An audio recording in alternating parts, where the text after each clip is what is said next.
মন চাইলে পাহাড় তোমারই। প্রতিবার যখন হেলমেটটা পরি আর ইঞ্জিনটা স্টার্ট দিই, মনে হয় যেন আবার শুরু হলো এক নতুন যাত্রা। এই পাহাড়ি রাস্তা, এই ঠান্ডা হাওয়া, আর সামনে ছড়িয়ে থাকা অনন্ত সবুজে ঢাকা পথ, সবকিছু যেন ডাকে। এই তিস্তা নদীর ধারে এই রাস্তা ধরে কতবার গেছি আমি জানি না, কিন্তু প্রতিবারই মনে হয় তিস্তা যেন নিজের মেজাজে বদলে যায়। কখনো রাগে গর্জে ওঠে, আবার কখনো শান্ত হয়ে শুধু ফিস ফিস করে বলে। ক্রসিং জোন আছে এবং অন্যান্য জন্তু জানোয়ারও আসতে পারে, তো আমাদের সেফটির জন্যই এটা মেনলি এখানকার গভর্নমেন্ট এটা করে দিয়েছে। এটা ভালো, কারণ আমরা যারা জানি তারা এখানে লোকাল আছে, বা আমরা যারা নিয়ারেস্ট বারবার আছে আমরা জানি, বাট যারা ফার্স্ট টাইম আছে তারা হয়তো জানে না এখানে দাঁড়িয়ে ফটোশ্যুট করবে এবং ওখানে অনেক রকম প্রবলেম হবে। তার আর একটা কারণ হলো এখানে কনজেস্টেড রোড আছে, 2 ওয়ে রোড। যেরকম দাঁড়িয়ে আছে, হঠাৎ করে একজন কেউ দাঁড়িয়ে গেলে তখন একটা গাড়িকে আরও সাইড দিয়ে বেরোতে হবে, তখনই একটা কলিশন হওয়ার সম্ভাবনা থাকে। তো এটা খুব ভালো উদ্যোগ, যেখানে এই রাস্তায় দাঁড়াবে না, তো আমি তো সাইড দিয়ে বেরিয়ে যেতে পারি।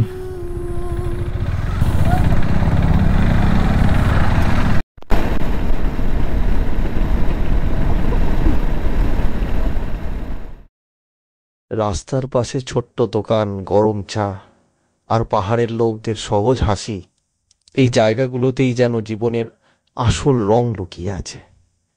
আর কি চাই বলো? দেখো কত সুন্দর পাহাড়, এই পাহাড়ের ওপর থেকেই বাইক চালাতে হবে। আর আমাদের বিহারেরা কত সুন্দরভাবে রোড তৈরি করেছে, এই পাহাড় কেটে কেটে কেটে কেটে একদম ফ্ল্যাট রোড। যদি কলকাতার আশেপাশেও এরম যদি পাহাড় থাকতো। সেবক পুলিশ স্টেশন এখানেই আছে, সেবক রোডের উঠতেই। পাহাড়ি রাস্তায় বিভিন্ন মরশুমে চালানোর মজা আলাদা। যেরকম বৃষ্টির সময় পুরো পিছল খাওয়া রোড, যত আস্তে চালাবে তত ভালো। শীতকালে একদম ভোরবেলায় কুয়াশা ভরা রোড, আঁকা বাঁকা পথ, মজাই আলাদা।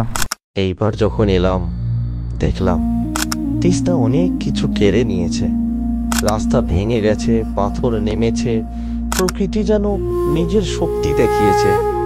তবুও এই ভাঙা সৌন্দর্যের মধ্যেও একটা গভীর সত্যি লুকিয়ে আছে। ধ্বংসের পরে আসে নতুন জন্ম। পাহাড় আবার সবুজ হবে, নদী আবার গান গাইবে। রোড খারাপ, রোড ভেঙে গিয়ে এই তৈরি হয়েছে। ওরে বাবারে,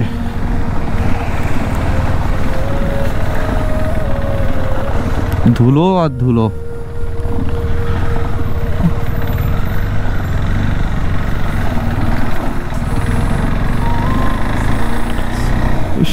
জলই নেই।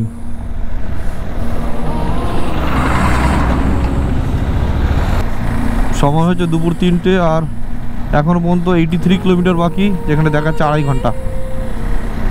কিভাবে আটকে রেখেছে পাথর দিয়ে, মুড়ো পাথর যাতে নিচের দিকে না ল্যান্ডস্লাইড হয়ে পড়ে, ওগুলোকে আটকে দিয়েছে। আমি চলে এলাম মেনলি এখান থেকে একটা রুট যাচ্ছি যে ডান দিকে, এই ডান দিকে এইটাও যাচ্ছে নর্থ সিকিমের দিকে। এখান থেকেও বেরিয়ে যাওয়া যায়, কিন্তু আমরা যাব সোজা। এদিক দিয়েও যাওয়া যায়, আবার ওই আরেকটা যেটা জায়গাটার নাম ভুলে গেছি।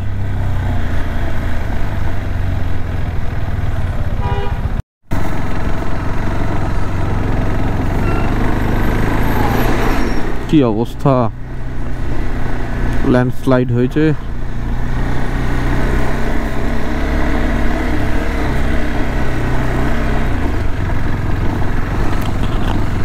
এই জায়গাটা দিনে দিনে উঁচু হয়ে গেল, তাই না? রোডটা নিচের দিকে ছিল, উঁচুর দিকে হয়ে গেছে।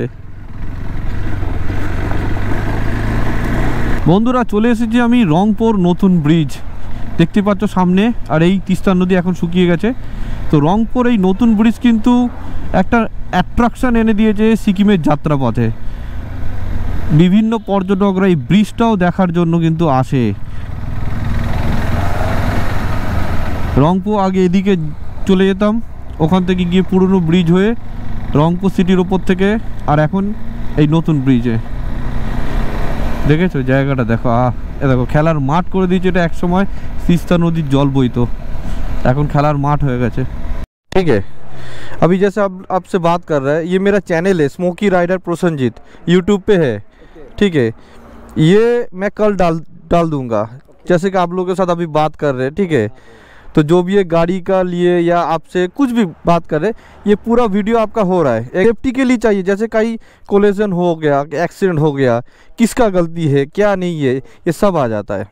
अच्छा, अभी ये लॉक नहीं, लॉक हो गया एकदम ये पूरा लॉक है। कितने का होगा हेलमेट? ये 14,000 का है, 14,000। ये 14,000, वो 7,000 का है। ये इटालियन हेलमेट है पूरा, ये इटालियन है। बोलो এটা NFR। আমার নাম প্রসেনজিৎ, স্মোকি রাইডার প্রসেনজিৎ ইউটিউবে চ্যানেল আছে। আসছি দাদা।